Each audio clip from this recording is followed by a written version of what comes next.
নমস্কার, সবাই কেমন আছেন? আমি রিম্পা আমার নতুন একটি ব্লগে আপনাদের সবাইকে স্বাগত জানাই।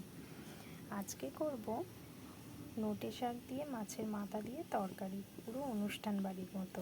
তো তার জন্য এখানে আমি নোটে শাকটাকে কেটে ধুয়ে রেখেছি। এখানে সব রকম সবজি কেটে রেখেছি। সবজির মধ্যে দিয়েছি পটল, ঝিঙে, বেগুন, বরবটি, আলু সব দিয়েছি। এখানে পেঁয়াজ, টমেটো আর আদা রসুনও বেটে রেখেছি।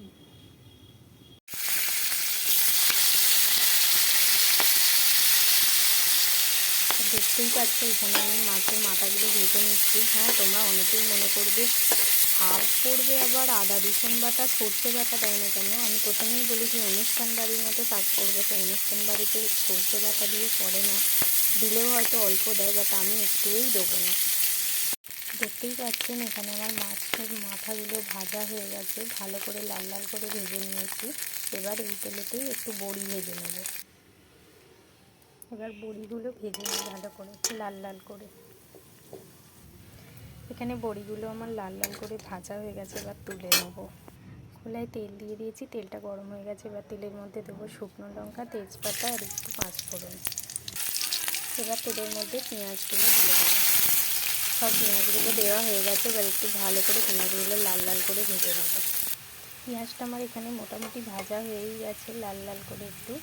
এবার আমি টমেটোগুলো দিয়ে দেবো, আর আদা রসুনের যে পেস্টটা রেখেছিলাম ওটাও দিয়ে দেবো। দিয়ে ভালো করে মশলাটাকে কষিয়ে নেব।